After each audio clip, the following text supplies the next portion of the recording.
To be clear, I never wanted a pond. We had a perfectly useful, if slightly boring, and small yard. But it wasn't underwater, which was fine by me. But my husband wanted a pond, so we compromised and got a pond. And then I went from pond skeptic to pond evangelist nearly overnight. Well, almost overnight. My conversion began really when I met Jonathan. You know those people who are so passionate about something that it kind of sweeps you away?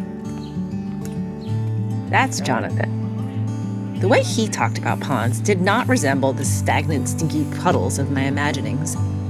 And his work was breathtaking. His ponds, they were different. They were living art. He started by sending us videos. They all started the same way. Hey guys. Hey guys. Hey Dina. And they were adorable. Down in Dover. Jonathan explaining his thought process about layouts or boulders or trees, and he wanted us to know his thought process and to give us all the options. So many options. Ideas I have for trees. And the videos kept coming. Before long, we realized that he knew infinitely more about pond crafting than we did, and we just agreed with whatever he recommended, even though truly I had no idea what he was talking about half the time. He said something about creating the illusion of water flowing from a high point, of specific kinds of trees that had skirts, of sight lines and reveals, of destination stones, what were those, and fish caves. Fine, Jonathan, we said, go for it. Next came the excavators and the boulders and the rock saws and the liners and the gigantic cubes of something or other and the pumps and the lights and the gravel and the logs and the moss and the, I don't know, more things. And Jonathan, our kids adored him and constantly offered their help. I made Jonathan lots of coffee. We once watched him move a boulder all afternoon until it was exactly where he wanted it. And then he fell asleep, finally confirming for us that he did occasionally rest. And wow, was our leap of faith rewarded. I had no idea how much giddy joy this entire pond ecosystem that was now in my yard would bring us daily. In all weather, all seasons.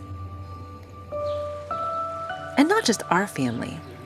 We discover pond tourists on the regular, standing on the bridge, mesmerized by the fish, feeling what we do. A moment's peace and beauty amid the urban hustle. The birds and the bees love it. Our kids swim in it. Now we have frogs. The fish have had babies. It's my favorite yoga spot. We ice skate in our sneakers when it's frozen.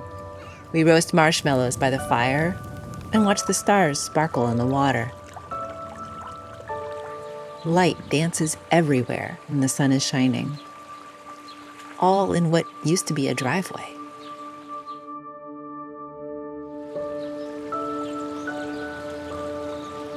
It's been years now that we've had the pond, and I feel like it's always been there,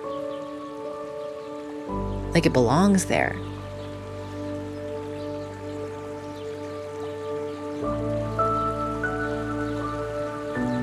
A living, pulsing work of art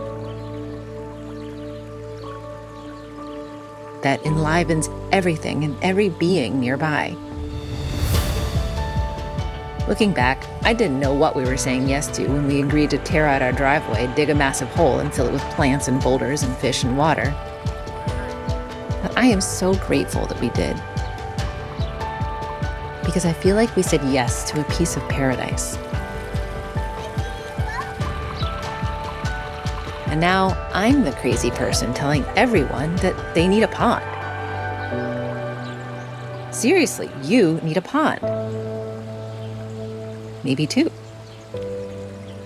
And if you're skeptical, have a chat with Jonathan.